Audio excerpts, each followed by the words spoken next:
আম্মা আম্মা আমাকে ছাড়ো।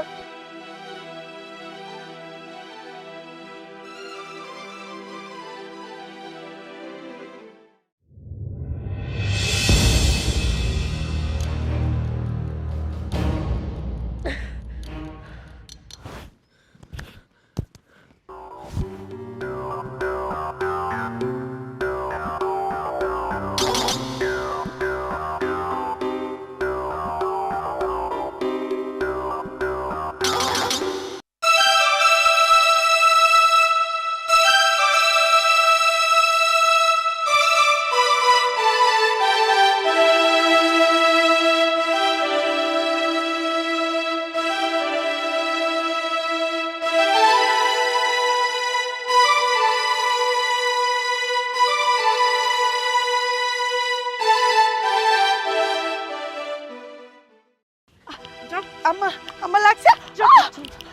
ফকিনের বাচ্চা, তো কতবার কইছি যে এই বাড়িতে বাইর হয়ে যা, বাইর হয়ে যা। তোর কথা শোনার নামই নেই। ও উত্তম মধ্যম ফেলানি লাগবে, তারপর কথা শুনবো।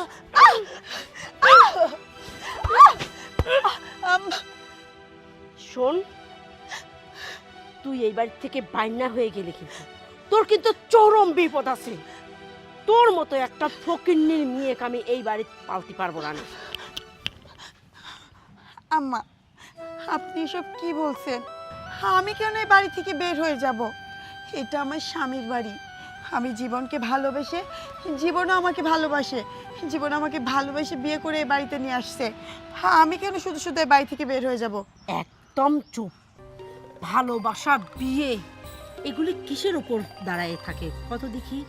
সমানে সমানে। আরে আমার এই লেভেলটা কি আর তোর এই লেভেলটা কি? তুই একবারও চিন্তা করলো না যে তোর বাপ কি করে আর জীবন কি করে? আরে জীবন তো প্রবাসী, আর তোর বাপ তো লোকের বাড়ির কাজ করে বেড়ায়, লোকের জমির কাজ করে। আর তোর কিনা এত শখ যে আমার বাড়ির বউ হওয়া। জীবন যখন দেশে ছিলি তখন তোকে আমি কিচ্ছু করতে পারিনি, খালি অপেক্ষায় ছিলাম যে জীবন কবে প্রবাসে যাবে। তারপরের থেকেই তোর উপর আমি অত্যাচার শুরু করব, যেন তুই এই বাড়ি না টিকতে পারিস। দেখেন আম্মা, আপনার যা ইচ্ছা আপনি তাই আমার সাথে করতে পারেন, কিন্তু আমি এই বাড়ি থেকে যাব না যতদিন না জীবন আমাকে বলবে এই বাড়ি থেকে বের হয়ে যাওয়ার কথা। আর আমি এটা জানি, এতটুকু বিশ্বাস আমার জীবনের উপর আছে, জীবন আমাকে কোনো দিনও এই বাড়ি থেকে চলে যেতে বলবে না, কারণ জীবন আমাকে মন প্রাণ উজাড় করে ভালোবাসে। আর আপনি আপনি যতই চান আম্মা যে আমি এই বাড়ি থেকে চলে যাই, আমি কিছুতেই যাব না। যাব না মনে, তোর যাওয়া লাগবে। আর শোন, জীবন তো তোকে এই বাড়ি থেকে বাইর করবি না, সে আমিও জানি, বুঝতে পারছিস? এই জন্যেই যেভাবেই হোক তোকে আমি এই বাড়ির থেকে বাইর করব, আর যে কোনো কিছুর মূল্যে হোক না কেন। আম্মা আপনার চেষ্টা আর ইচ্ছা শক্তি যতটুকু আছে আপনি কাজ করাইতে পারেন, কিন্তু আমি আখি কখনো আমার স্বামীর ভিটা ছেড়ে কোথাও যাব না। তোকে কিভাবে এই বাড়ির থেকে বাইর করা লাগে সেটাও আমি খুব ভালো করে জানি। শোন, সোজা আঙ্গুলে যদি ঘি না ওঠে, আঙ্গুল বেঁকা করে তারপর আমি ঘি তুলতে পারি, বুঝতে পারিস? আম্মা সে তো সময় কথা বলবে যে এই বাড়িতে আমি থাকতে পারি কি না পারি। আরে সময় কি কবি, আমি যেটা কব সময় সেইভাবে চলবি, বুঝতে পারিস? আর তোকে কিভাবে এই বাড়িতে বাইর করা লাগে সে আমি খুব ভালো করে জানি।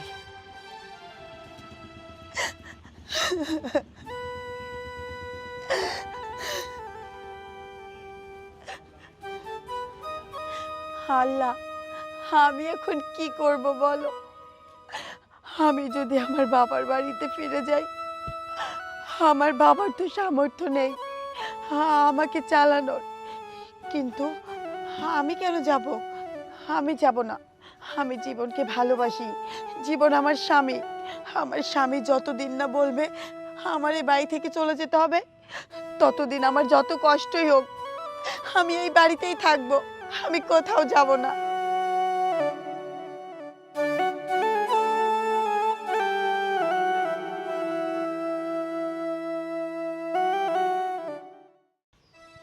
বাজান ভালো আছিস তো? আলহামদুলিল্লাহ আম্মা, তুমি কেমন আছো?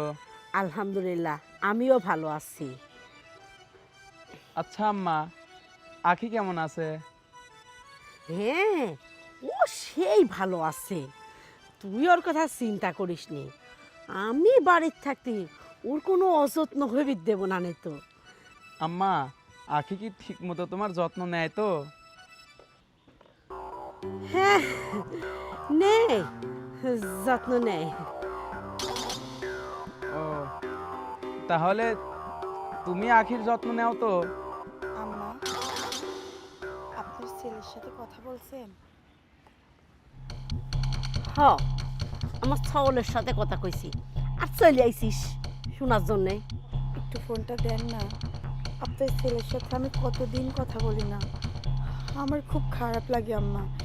একটু দেন, আমি বেশি না, শুধু একটুখানি ওর গলার আওয়াজটা শুনবো, বেশি কথা বলবো না নে, আমি ওইটুকুতেই শান্তি পাবো। ও, কথা কবু? নে নে নে। না না না, এত সহজে তো দেব না। শোন, দিবের পরই একটা সত্য, যদি ফোনে কোনো আবল তাবল কথা না কইছিস তবেই দেব তো। না না আম্মা, আমি আপনার ছেলেকে কিচ্ছু বলবো না, আমি শুধু ওর সঙ্গে একটু ভালো মন্দ কথাই বলবো। আচ্ছা ঠিক আছে, ধর।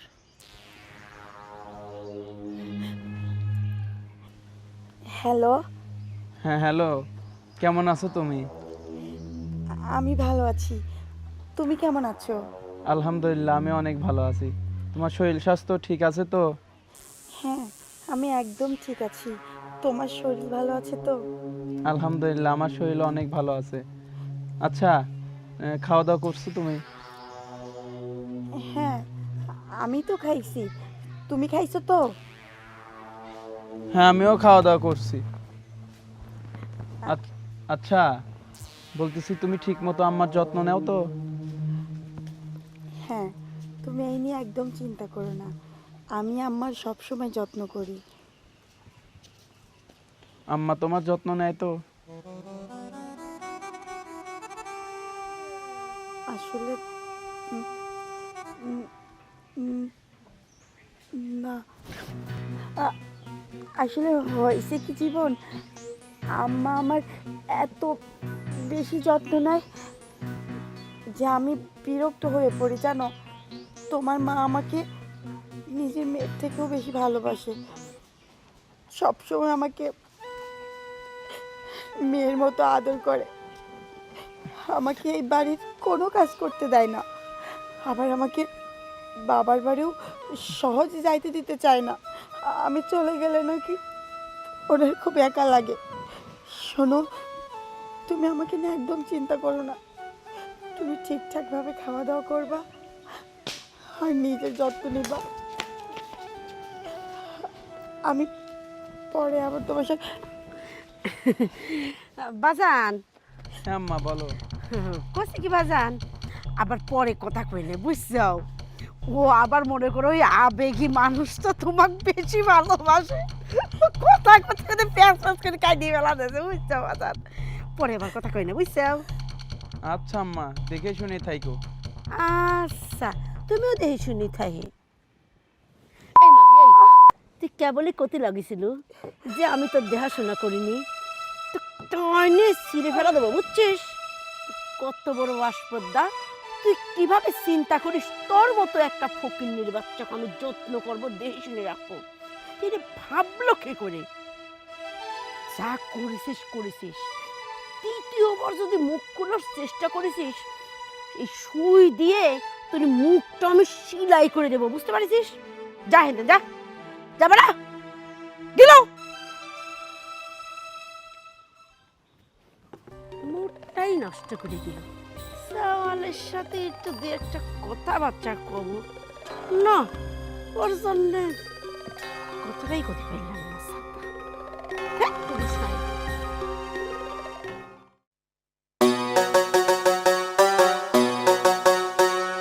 আসসালামু আলাইকুম। ওয়ালাইকুম আসসালাম। ভালো আছেন বেন? আলহামদুলিল্লাহ ভালো আছি। আপনি এবার কিসের জন্য? ওই যে মেয়েটাকে একটু দেখার মন চাইলে তো ওই জন্য একটু দেখতে আসলেন। সত্যি না, আপনার নাক আর পিঁপড়ার নাকের মধ্যে না কোনো পার্থক্য নেই, বুঝছেন? আজকে না আমার বাড়ি গোস্ত রাধা হয়েছে, ঠিক মেয়ে কয়েছে, খবর পাঠাইছে, তাই না? বিন আপনি অবাক করে করছেন কে?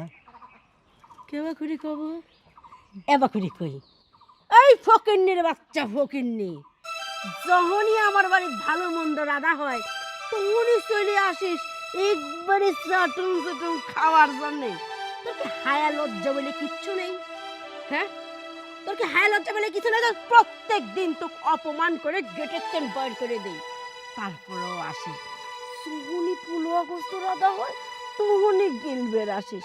তোর তো গিলা হয় না, ও তো কিসের জন্যে আসিস? তোর কি ঘৃণা বলে কিচ্ছু নেই?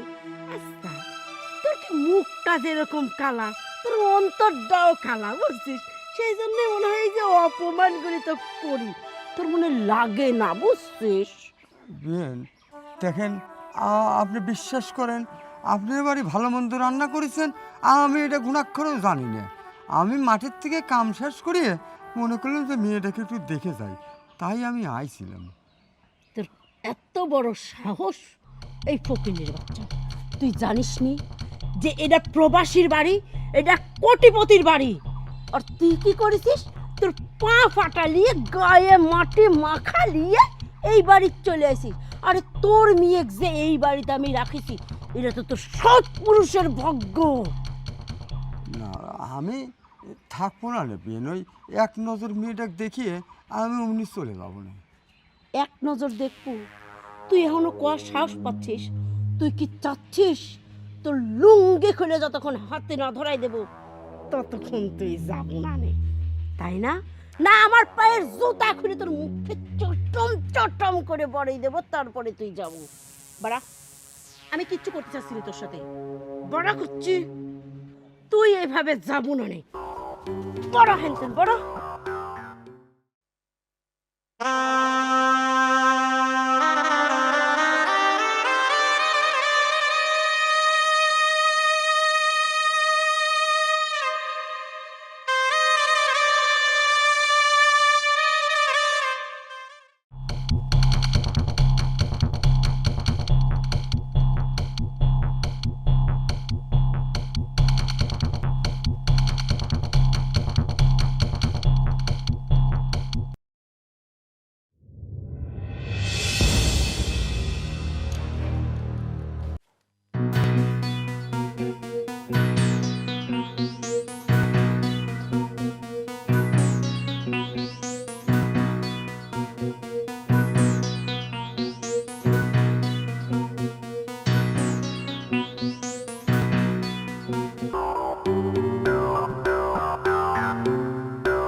ক ওই নাগরকিটা, এই তোর একটা দিয়ে হয় না?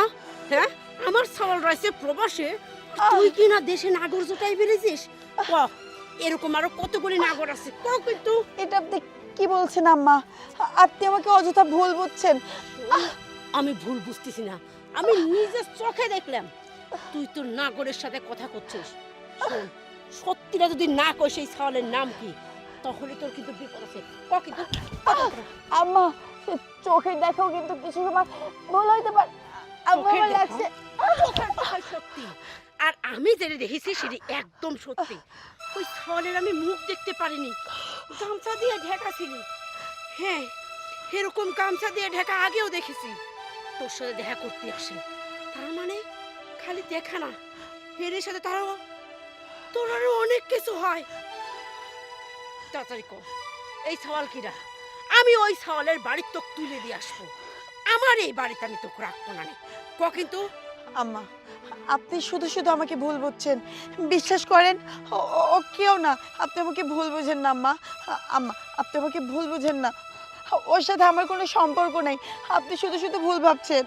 তোর সাথে সম্পর্ক নেই, কিন্তু আমি যা দেখলাম, ও আল্লাহ, আমার গ্রামের লোক, আমার পাড়া প্রতিবেশী।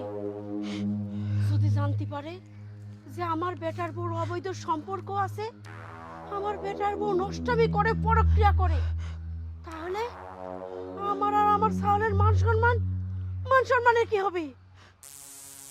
আমি তো মান সম্মান নষ্ট হতে দেব না নে, কিছুতেই না। মান সম্মান বাঁচাতে গেলে এখন আমার একটা কাজ করা লাগবে, জানিস? আম্মা আম্মা এটা দিকে করছেন, আম্মা ছাড়ুন, আম্মা আমার লাগছে তো, আম্মা আম্মা আমাকে ছাড়ুন।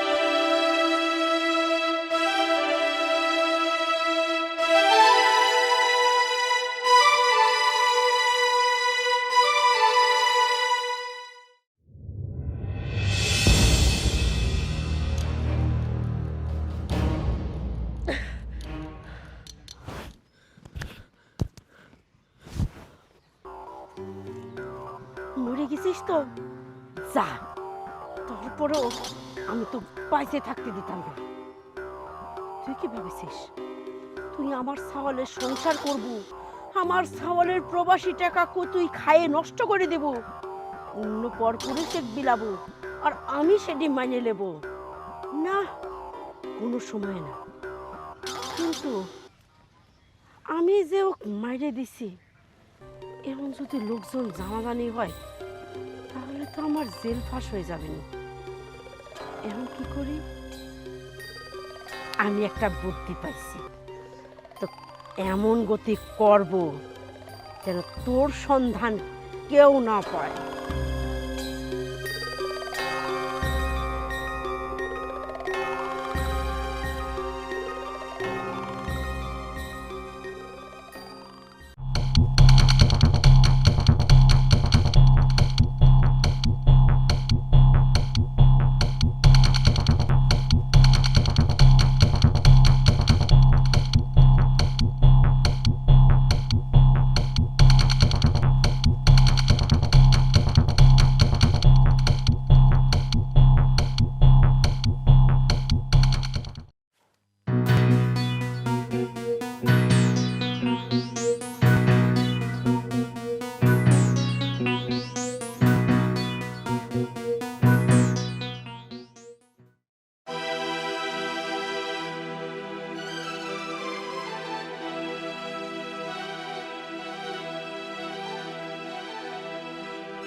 আম্মা, আম্মা, আখি, আসসালামু আলাইকুম আম্মা। ওয়ালাইকুম আসসালাম। ভালো আছো তুমি? ভালো আছি, কিন্তু ভাজান তুই এইরকম করে হঠাৎ চলে আইছিস, কিন্তু না। জানালো না আগে। না আম্মা, হয়েছে কি, ভাবলাম যে একদম দেশে গিয়ে তোমাদের সারপ্রাইজ দেব, এই জন্য কিছু বলিনি। ও, এইবার বুঝেছি। কিন্তু বাজান, এই প্রবাস থেকে আসার সময় একটু কোয়া লাগে, তুই মনে করো যে ওর একটু ভালো মন্দ রাজি থোয়া যায়, সব রকম প্রস্তুতি নিয়ে থাকা যায়। আচ্ছা আম্মা, তুমি আসলা, আখি কই? আখির কথা আর কয়ে না বাজান, তোমার মুখে আমার মুখে চুলকালি পানি অন্য একটা ছেলের সাথে চলে গেছে বাজান। কি? ও বাজান, অন্য আর একটা ছেলের সাথে চলে গেছে মানে? হ, তোমাক কত করে কইছিলাম ওই ছেলে ভাল্লা, ওই ছেলে ভাল্লা, ওই ছেলে বিয়ে করে না, করে চাও ছেড়ে দাও। কিন্তু বাজান, তুমি তো শুনলে না আমার কথা, মার কথা না শুনলে ওই রকমই হয় বাজান। বাজান রে, কি করবে কো, কিছু চাইকিন ওর কথা আর ভাইবে না, খালি কষ্ট পাবে না বাজান। আম্মা, ওকে আমি এত ভালোবাসিছি, ও যখন যা চাইছে আমি তো তাই দিছি। এর কোনো শখ আল্লাহ তো আমি অপূর্ণতা রাখিনি আম্মা, কিন্তু আমার সাথে এত বড় ধোঁকা করতে পারলো। বাজান রে, ওই ফকিন্নি ধকিন্নি ঘরের মেয়েরা এরকম ধোঁকাবাজি হয়, বুঝছো বুঝছো বাজান। এই জন্যই তোমাকে আমি কইছিলাম ওই ঘরের মেয়ে বিয়ে করা লাগবে না, কিন্তু কিন্তু তুমি তো কথা শোনোনি বাজান। যা হয়েছে হয়েছে, ওসব চিন্তা ভাবনা আর করে না। দেশে যখন চলে আইসাও তোমাকে আমি দেহে শুনে বিয়ে শাদী দেবো না। আর এখন এসব কথাবার্তা বাদ দাও, চলো বাড়ির ভিতর চলো।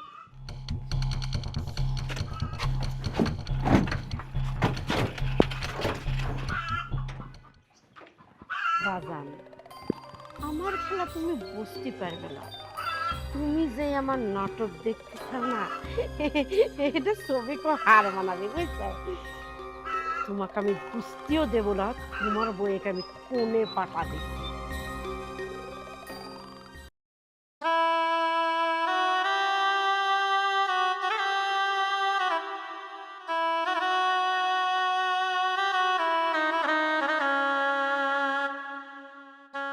বাজান রে, আর কত মন খারাপ করে বসে থাকবো কর?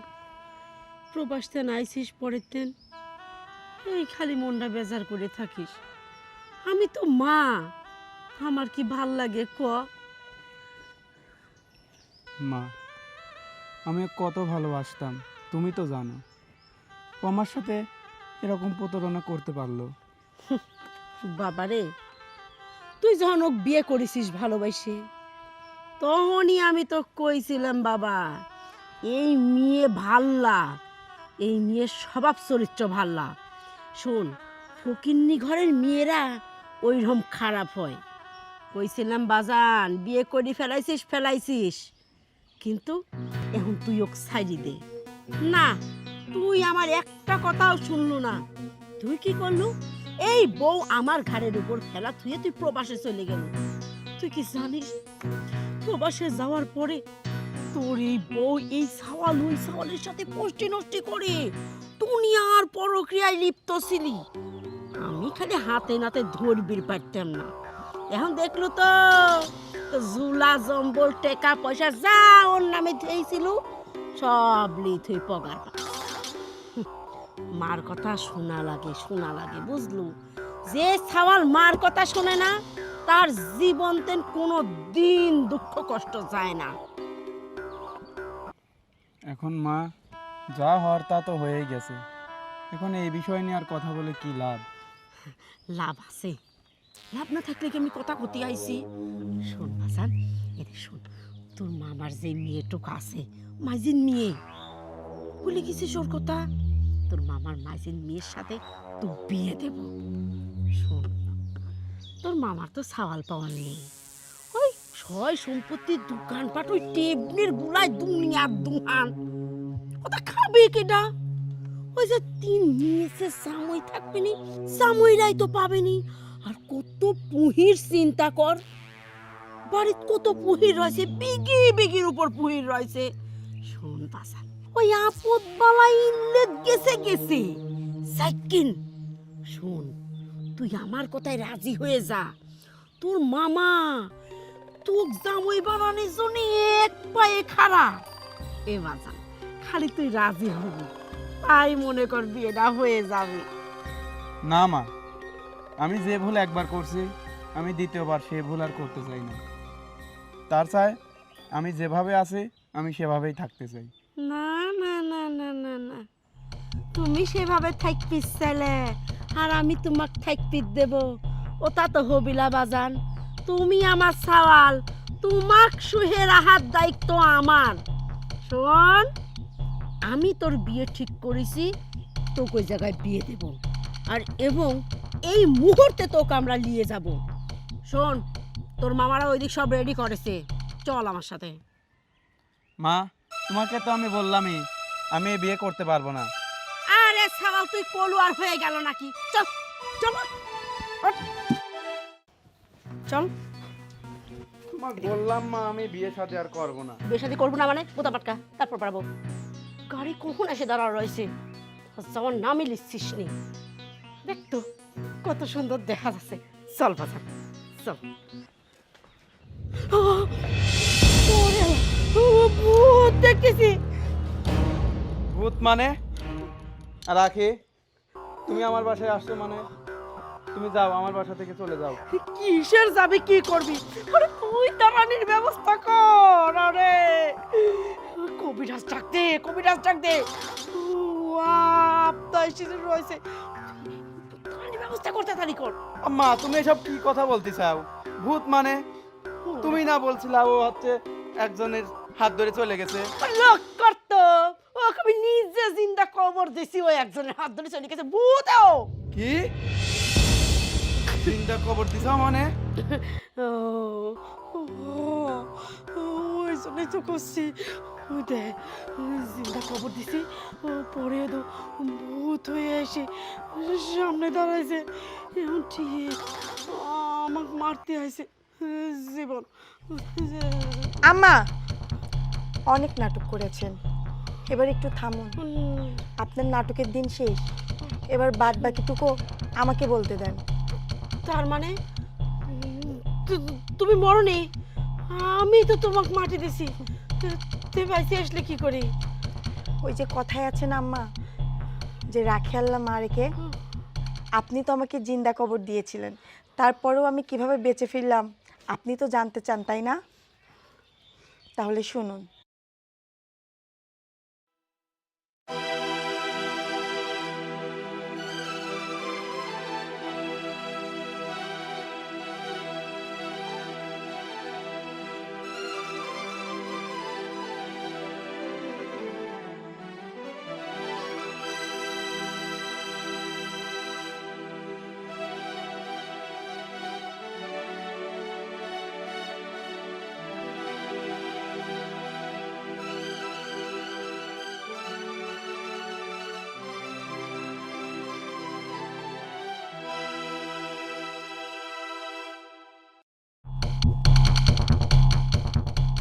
আখে,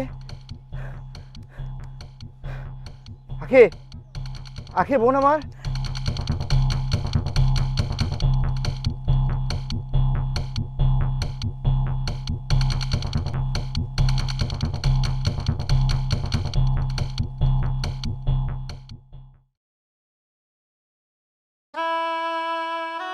আম্মা তুমি এত বড় যে নাটক করতে পারো আমি তো সেটা জানতাম না। তার মানে আখি যা বলছে সব কিছুই সত্যি? ছি আম্মা ছি, তুমি কিভাবে পারলা আখিকে জিন্দা কবর দিতে? তোমার কি মনে একটুও মায়া দয়া ছিল না যখন ওকে জিন্দা কবর দাও? না, আমার মায়ের দয়া হয়নি, কারণ আমি নিজের চোখে দেখেছি ওর পরক্রিয়া। ওই জন্য আমি রাগে জেদে ও চিন্তা কবর দিছি। আখি, আম্মা কি বলতেছে?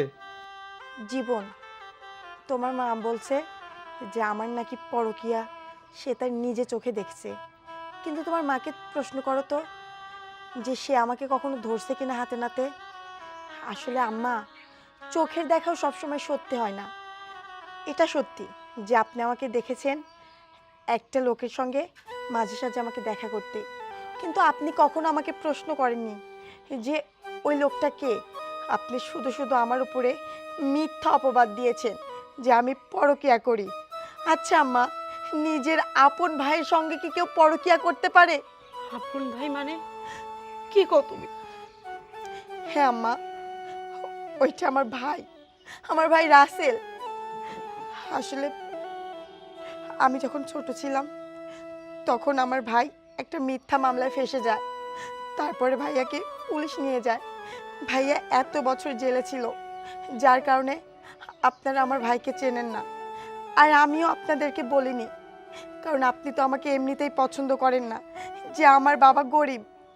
আমি যদি আবার আমার ভাইয়ের কথা বলতাম আপনি ভুল বুঝতেন, ভুল বুঝে আবার আমার উপরে অত্যাচার শুরু করতেন। এই লজ্জায় আমি কিছুই বলিনি যে আমার একটা ভাই আছে আর সে জেলে আছে। এত বছর পরে আমার ভাই জেল থেকে ফিরে আসার পরে আমার সঙ্গে চুপিসারে দেখা করতে আসতো। আর আপনি দেখে কি অপবাদ দিলেন যে আমি পরকীয়া করি। না আম্মা, আমি ওই ধরনের মেয়ে না। হতে পারে আমি গরিব, আমার বাবার কিছু নেই, কিন্তু আমার বাবা আমাকে সেই শিক্ষা কখনো দেয়নি যে নিজের স্বামী রেখে অন্য পরপুরুষের সঙ্গে পরকীয়া করব। জানেন আম্মা, আমি তো জীবনকে ভালোবেসে বিয়ে করেছি। আমি যদি খারাপই হইতাম, আমার যদি অন্য পুরুষের আকর্ষণই থাকতো, তাহলে আমি আপনার বাড়িতে পড়ে থাকতাম না। একটাবার কি চিন্তা করে দেখেছেন যে সংসারে মেয়েদের স্বামী থাকে না, সেই সংসারে মেয়েদের কত কষ্ট হয়? তার উপরে তো আপনি আমাকে দেখতে পারেন না, আপনি আমাকে ঠিকমতো খাইতে দেননি, পড়তে দেননি, দিনের পর দিন আমার উপর অত্যাচার করেছেন। আমি এত কিছু সহ্য করেও আপনার সংসারে পড়েছিলাম। আপনি কখনো এটাও জানতে চাননি যে আমি কেমন আছি। একটা প্রবাসীর বউয়ের যে কতটা কষ্ট, এটা আপনারা কি করে বুঝবেন? একজন প্রবাসী ওই দূর প্রবাসে যতটা কষ্ট করে, ঠিক ততটা কষ্ট তার বউ বাড়ি থেকে করে। আমার কি সেই বয়সটা হয়েছে আম্মা যে আমি স্বামীকে ওই দূর প্রবাসে রেখে একা একা দিন যাপন করব? জানেন, যখন কোথাও যাই সবাইকে দেখি স্বামী বউ একসঙ্গে ঘুরে বেড়াচ্ছে, কিন্তু আমার স্বামী থাকার পরেও আমার সে সৌভাগ্য হয় না যে আমি কোথাও ঘুরতে যাব, স্বামীর সঙ্গে ফুচকা খাবো, ঝালমুড়ি খাবো, সেটুকু আমার কপালে নেই। তারপরেও আমরা প্রবাসী বউয়েরা শ্বশুর বাড়ির ভিটা মাটিতে পড়ে থাকি ওই আশা নিয়ে যে আমাদের স্বামী একদিন না একদিন ওই দূর প্রবাস থেকে ঠিকই আমাদের কাছে ফিরে আসবে। একজন প্রবাসী যদি রেমিটেন্স যোদ্ধা হয়, একজন প্রবাসীর বউ রেমিটেন্স যোদ্ধা। কিন্তু আপনারা সাধারণ মানুষ সেটা বুঝবেন না। আমি অনেকবার আপনাকে বোঝানোর চেষ্টা করেছি, কিন্তু আপনি বোঝেন নাই। আম্মা, আমি যদি খারাপই হতাম, তাহলে এই যে আপনি আমাকে দিনের পর দিন অত্যাচার করছেন, চাইলেই তো আমি জীবনকে সব কিছু বলে দিতে পারতাম। কিন্তু দেখেন, আমি কিছুই বলিনি। এইটা ভেবে বলিনি যে আপনার আর জীবনের সম্পর্ক নষ্ট হয়ে যাবে, কারণ আপনি বেঈমান হতে পারেন না, কিন্তু আমি বেঈমান না। কারণ আমি আমার ভালোবাসাকে সম্মান করি, শ্রদ্ধা করি।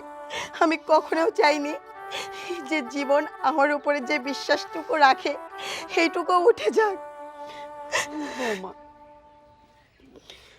আমি বুঝি নাই, আর তুমিও তো কোনো সময় কও নাই যে ওইটা আমার ভাই হয়। আমি তোমাকে ওই কারণে কত অত্যাচার করছি, কত অপবাদ দিচ্ছি।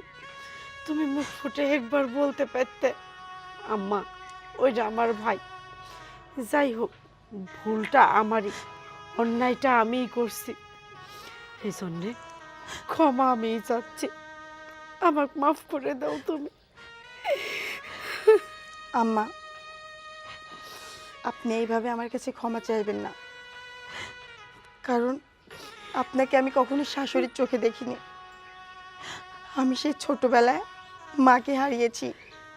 আমি আপনাকে আমার নিজের মায়ের থেকেও বেশি ভালোবাসি, তাই আপনি আমার কাছে ক্ষমা চেয়ে আমাকে লজ্জিত করবেন না। দেখো আম্মা, দেখো, তুমি যাকে দিনের পর দিন এত অত্যাচার করছো, সেই আজকে তোমাকে ক্ষমা করে দিছে, আর তুমি কি না তাকে জিন্দা কবর দিছো। বাবা, আমি তো যা করছি ভুল করে। হ্যাঁ, আমি বৌমাকে পছন্দ করতাম না, কারণ ও গরিবের মেয়ে, সেই জন্য ওকে একটু দেখতে পারিনি। কিন্তু বাজার, আমি কোনো সময় চাইনি ওকে আমি জিন্দা কবর দেব। যখনই মনের ভিতর আইছে ও পরক্রিয়া করে, তখনই আমার এই জেদ চেপে গেছে। এই ঘটনা যদি এলাকার লোক জানতে পারে, তাহলে তো আমার মান সম্মানের ক্ষতি হবে। সেই জন্যে আমি এই অন্যায়টা করেছিলাম। বেটা, বিশ্বাস কর, তোরা আমাকে যে শাস্তি দেব, সেই শাস্তি আমি মাথা পেতে নেব। দরকার হয় বৌমা তোমার আমি বলি। না না আম্মা, আপনি কেন আমার পায়ে পড়বেন? এটা কেমন দেখায়?